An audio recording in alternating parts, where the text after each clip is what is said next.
ladies and gentlemen, Nick here, and welcome to my re-ranking of the Mission Impossible films, now including Mission Impossible 3. The last one didn't, but it did include all the other films. But I've now been able to see Mission Impossible 3, so that's good.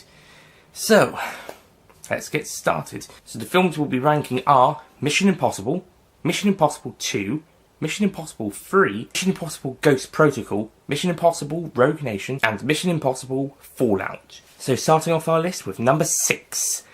Now this one, I do like it. I do find it quite enjoyable, very enjoyable even, and there's a lot of character dynamics, and the story's really well done, and it's interesting. However, I think there's an element of the story that lets it down quite a lot, and it pisses me off a lot. And it's, you're probably aware from the previous ranking what it is. It is Mission Impossible Rogue Nation. Now, the reason I get pissed off with this one quite a bit, at least certainly with the first half of it, is the CIA. The CIA stuff in this film is awful. It's tedious to sit through. It's all stand through. It's just, I get so pissed off about it, and it's not needed. I don't care. God, they did it so much with the Bourne films. I got fed up with it by the fifth film, and they do the same with the FBI and Ant-Man and the Wasp. They just make, in this film, they make the CIA dicks, just like in the Bourne films, although granted sometimes they had good reasons, but other times they were just dicks.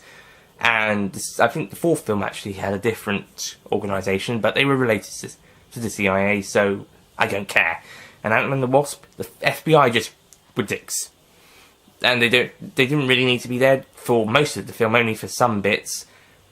But the bits that they were for, they were very dickish. So in this film, the CIA comes off, like in the Bourne films, very dickish, and I cannot stand them. I find Hutley to be a pretty poor character until we get to the reveal scene later on, and then he becomes a good character. He's much better done in the sixth film.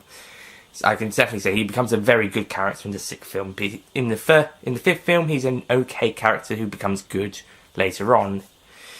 So yeah, I prefer him in film 6. I prefer a lot of things in film 6. I also think some of the plot isn't quite as good as some of the other films in the series, and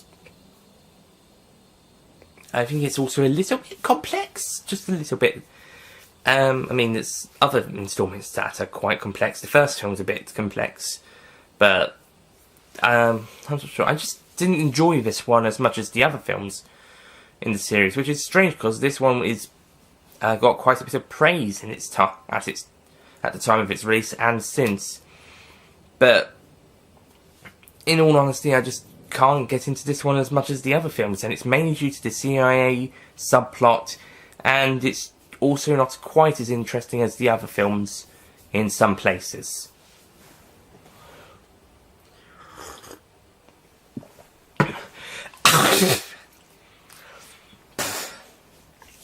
So my sixth place spot goes to Mission Impossible Rogue Nation, which is the fifth film.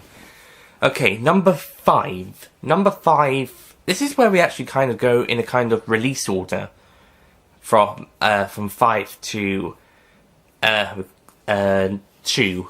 52nd spots. We're kind of going in a release order pattern. So yeah. In fact, I think actually all of these are now released in order of release, bar the fifth film.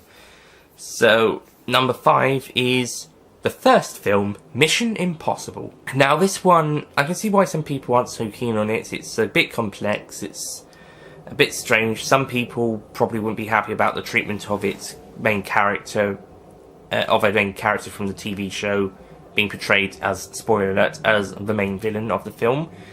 And okay, in this film, the IMF people trying to hunt down Ethan Hunt because they think he's committed a crime, but he hasn't actually. They think he killed his team. That makes sense. So I'm okay with them actually trying to hunt him down in this film, although the way that he proves his innocence is slightly complex, and it doesn't get shown on screen all of the ways he put these chess pieces together. But it is satisfying to see him become kind of like the Seventh Doctor in Doctor Who, the chess master. He places all of the pieces together, and it works out in his favour. And yeah, the action's also done pretty well, although the CGI is a bit dated, a bit like in the second film, but even more so. And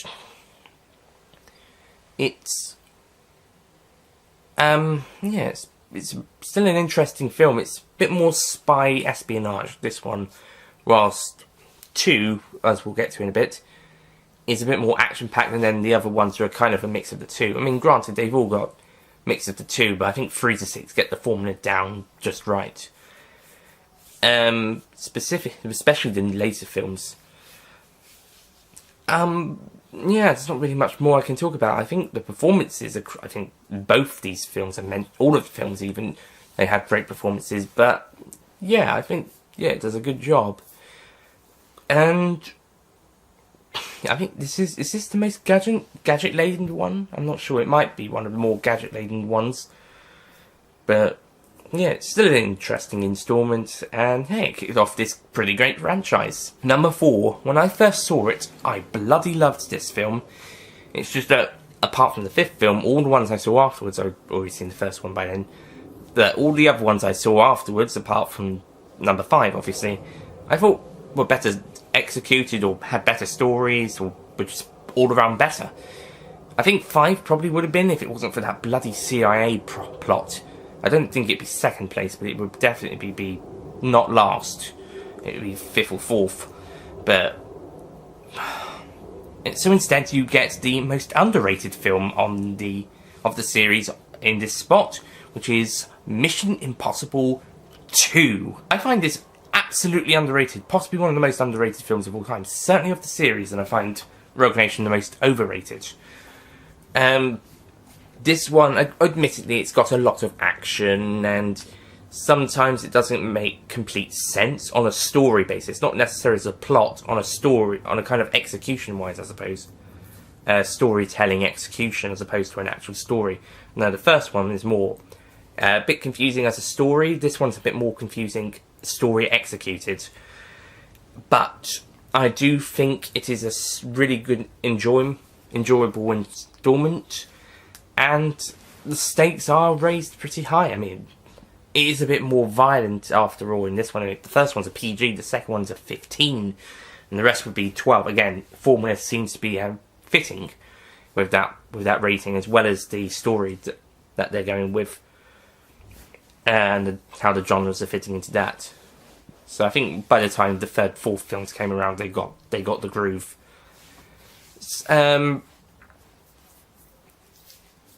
Another thing, I really like the villain in the second film. Okay, maybe the villain himself isn't amazing, but Douglas Scott does a great performance. On this list, he's so far the best villain performance of the series at this point. In fact, he might possibly, I think he's probably my second favourite villain performance. Not the second favourite villain, second favourite villain performance. We'll get to that. My number 1 later. And he just does such a good job. And yes, and I like how it's mostly set in Australia. It gives Australia a lot of show and tell, like how the UK, especially London in particular, gets a lot of show and tell in films 1, 5 and 6. And yeah, it's really good. And Russia in the 4th film. I think the 3rd film's mostly America based, apart from some scenes in Berlin and Shanghai. Overall, I find MI2 very underrated, but it's still an enjoyable performance, and it was a really good film to watch. I mean, you might not enjoy you might not like the story, you might find it overblown, but it's still a really fun film to watch. It's probably because of the story reasons it's this low on the list, but it's because of the enjoyableness that it's higher than where it probably would be if it was story alone. So there, that's Mission Impossible 2. Number 3, now, on the previous list, number 5 was film 5, and now this list has this film's number at this numbered position. Number 3 is Mission Impossible 3. Now, the reason I took this one above Mission Impossible 2, a film that I loved when I first watched it, although I might not love it as much on a second viewing, but hey-ho. But on a first viewing, I loved that. Third film, I didn't love it as much, but the reason I took it over Mission Impossible 2 is the story, and that's why that one is down in 4th. And now, this one, which I managed to see not too long ago, thank goodness, this was actually a really good film as well. It had a very good story, very good plot, some good acting and characters, and the stakes were pretty much raised personally. I mean, the second film, overall, the stakes were raised quite high, but this film, personally, is very high. I don't think the stakes get this raised again until the sixth film. Yeah, the sixth film. And yeah, it's a really smart film, actually. It's got some very clever bits, and it's well shot and editing as well. Edited, I should say. So yeah, J.J. Abrams did a really good job in his directorial debut. I can't bloody speak. Idiot. It's yeah, it's a very enjoyable film with a lot of heart and some very good story.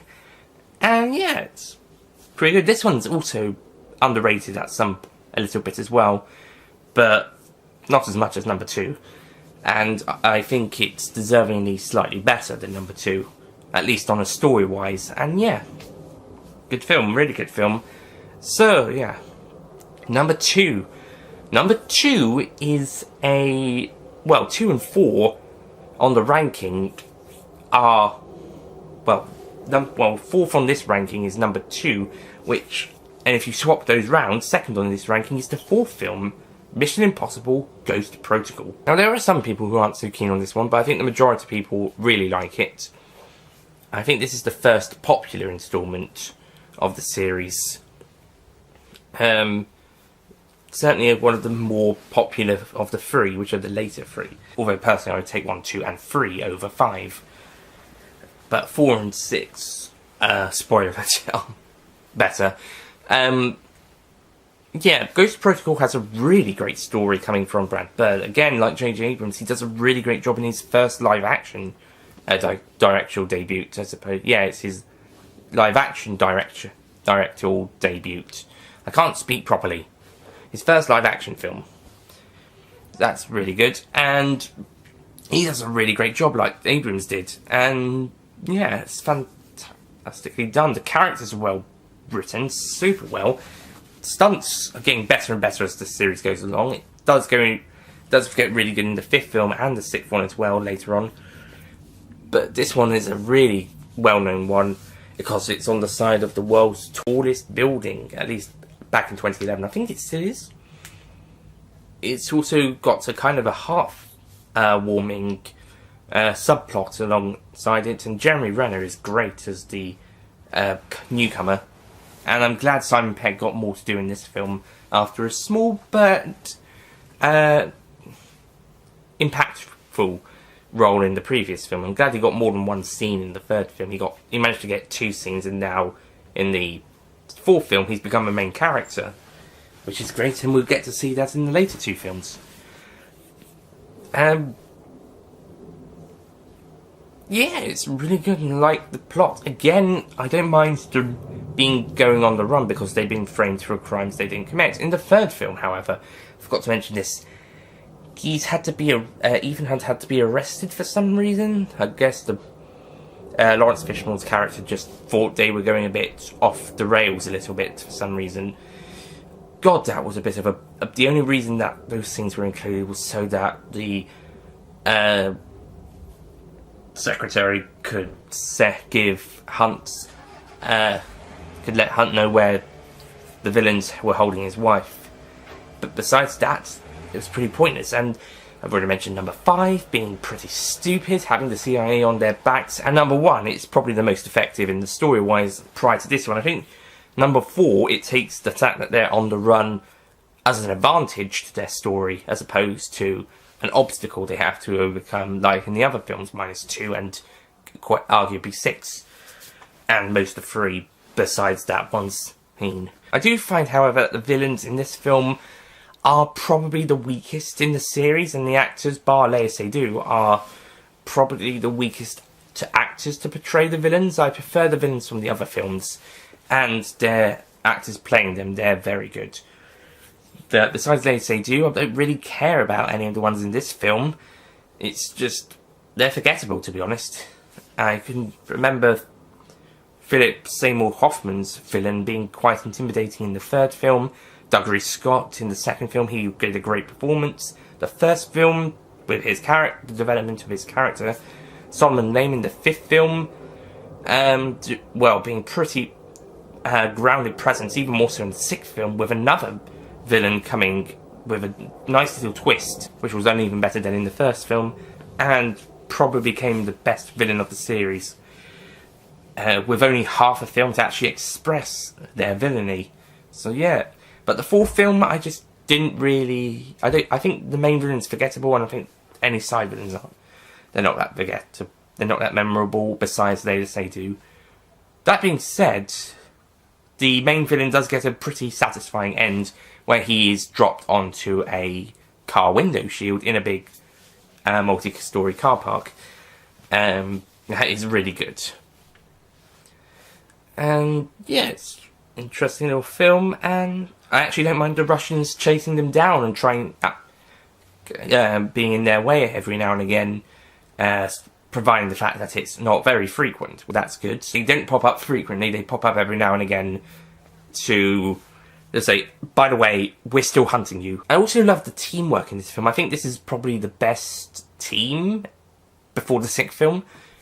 Well, to be honest, it's basically the 5th film's team minus Jeremy Renner's character in the 6th film, so I suppose the teams in 4, 5 and 6 are the best ones. But yeah, I love how the team dynamic works in this film. It's not so much seen in the first 3, especially not in the first one once they were all killed off, but once we get to this film, we get a really good team dynamic. We get a bit of it in the 3rd film, but not as much as here, and it works really well. It's kind of like a setup, team building work for the next film. Swap the girl teammate for Luther, and then add Ilsarin. But yeah, a really good installment. Yes, because it's number 2. And finally, number one, my favourite Mission Impossible film, and wow, what an amazing film this is. It's one of my favourites of the year so far. It is the latest instalment, Mission Impossible Fallout. This film is, wow, this is such a great film. Firstly, the characters are superb. We have a great villain in the form of August Walker, and Henry Cavill does a fantastic performance. And also, whilst there is a little bit of CIA shit in it, it's nowhere near as bad as the 4th film, or the first film's IMF chasing them down ones, the 3rd one's arresting scenes, or the 4th one's Russians going after them. This is the least government interfering with the team film since number 2. Although number 2, no one tried to come after them, no one tried to interfere, they just let them do it. The only thing that they said that had to be done was to hire Faye Newton's character as a team member, and that was it. No other interference, just that one condition, that's it. This one has a slight CIA interference, but for the first half, it's not terrible, it actually works with it. Second film, they just go away after an attempt and then come back and help save the day. Such an improvement from the 5th film.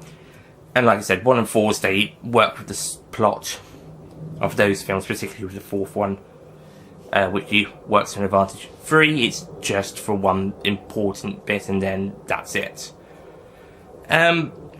Anyway, besides the villain, we also... Oh, and Solomon Lane is also brilliant again, and he's still alive, so he could still possibly pop up in the next one, or in a future one.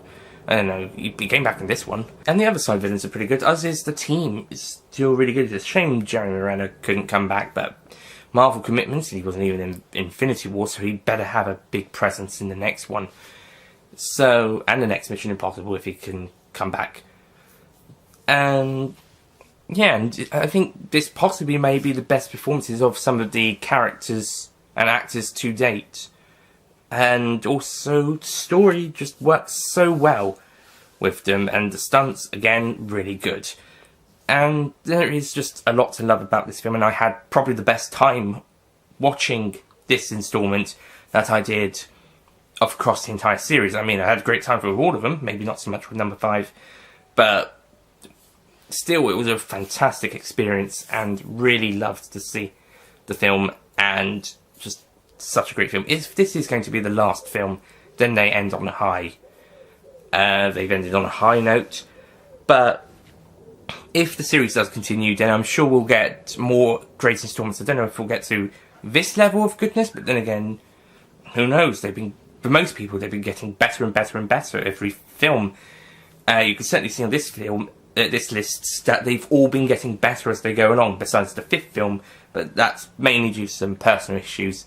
But even then, I think on a story basis, it probably would still be a bit lower on the list, but it's mainly due to that personal problem that it's the last one. It's at the bottom, as opposed to, I don't know, bottom 3 or middle. But Fallout, just so good. It's such a great film. And yeah, it's been such a brilliant instalment. And yeah, that's pretty much what I've got to say about it. I've also got a review. You can check out my full thoughts on that film. And yeah, I might do reviews of the other 5 on my either Nicholas Payne Extra or Nick Payne Extra channels. So you can check those out. Number 5, it'll be on one of those channels instead of the main channel, because it was a 2015 film. I did not see it at the cinema. A 2015 film I did see at the cinema would go on the main channel, but ones I did not see at the cinema in 2015 onwards, and any other film prior to 2015 would be on this would be on a Nicholas Payne Extra or Nick Payne Extra channel. The exceptions are some newer films, such as F1 Ernest, and some TV or internet ones. For obvious reasons, they're just kind of special reviews for some films. But from now on, besides special reviews, anything pre-2015 and any non-cinema 2015 onward films would go on the extra channel or channels, and 2015 cinema would join the current cinema ones on the main channel. So yeah, that was my ranking. I'll go through it once again. Number 6, Mission Impossible Rogue Nation, the 5th film. Number 5, Mission Impossible, the 1st film. Number 4, Mission Impossible 2, which is the 2nd one. Number 3, Mission Impossible 3, the 3rd one. Obvious for both of those two. Number 2 is Mission Impossible Ghost Protocol, which is number 4. And number 1 is Mission Impossible Fallout, the 6th and currently latest instalment of the series. Whether it'll be the final, I don't know. I hope it's not, because it's such a good film. And I enjoyed this franchise. I'd like to see the series continue for at least another film or 2. Yeah, I think there'll be a good couple more films down the line. I think maybe it's time. Maybe Tom Cruise is getting close to retirement age. It might have to pass the baton down to a new main character. I think they were trying to get that with Jeremy Renner's character, but due to Marvel reasons, he's kind of temporarily left the franchise. Depends on what happens next. But yeah, that's the Mission Impossible ranking updated. So yeah, thank you for watching, and I'll see you guys next time. Goodbye.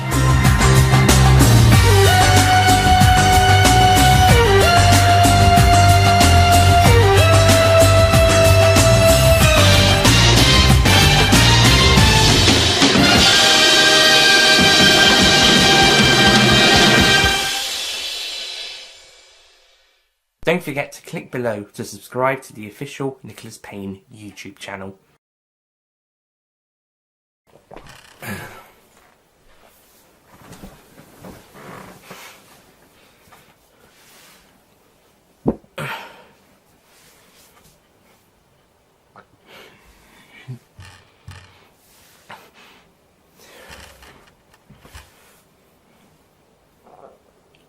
maybe. Hello ladies and gentlemen, Nick here, and welcome to my re-ranking of the Mission Impossible films. Why is this camera so bleeding? I don't know what it is, it's just that this camera seems to be wonky all the time. So again, the films we will be ranking are Mission Impossible 1996. I won't do the years. Mission Impossible 4 and Mission. So, starting off our list with number 6.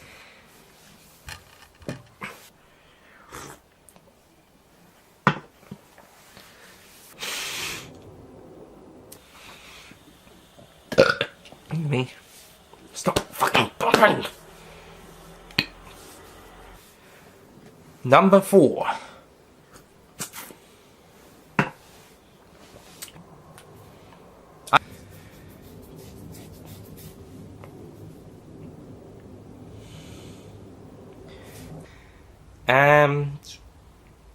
Down instead, this list appropriately has this film's number at this position. Fuck me. Which is why MI2 is down in 4th. Like I said, if it was story alone, it probably would be further down, like 5th probably, or even 6th. But no, it wouldn't be 6th. I think Rogue Nation had a bit too many problems from. Fuck.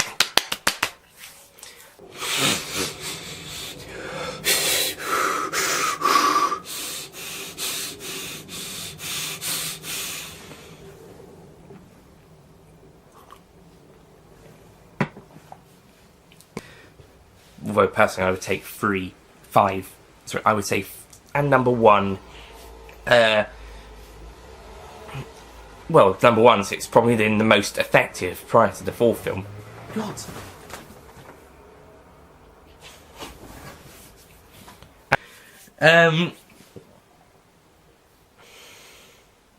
I also find,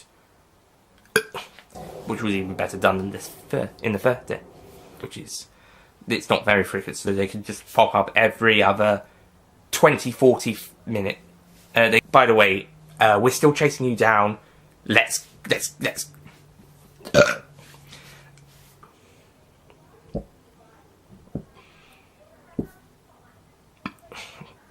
Why can't I stop winding?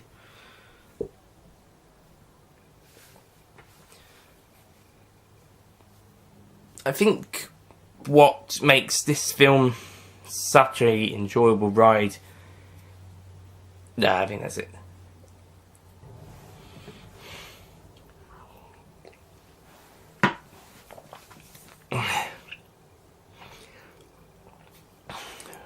Especially, we have our best villain in the form of August Walker.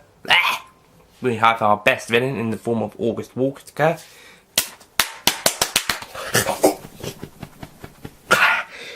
Why can't you speak? Oh. We have a great villain in the form of August Walker. We have a great villain in the form of August Water. What? Yes! And the other side villains are pretty good. Number 6, Mission Impossible Rogue Nation, the 5th film. Number 2, the first film, Mission Impossible. Number 3, Mission Impossible 3. Again. So, yeah, you know which ones those are by the numbers. So, which is second. Probably half an hour longer.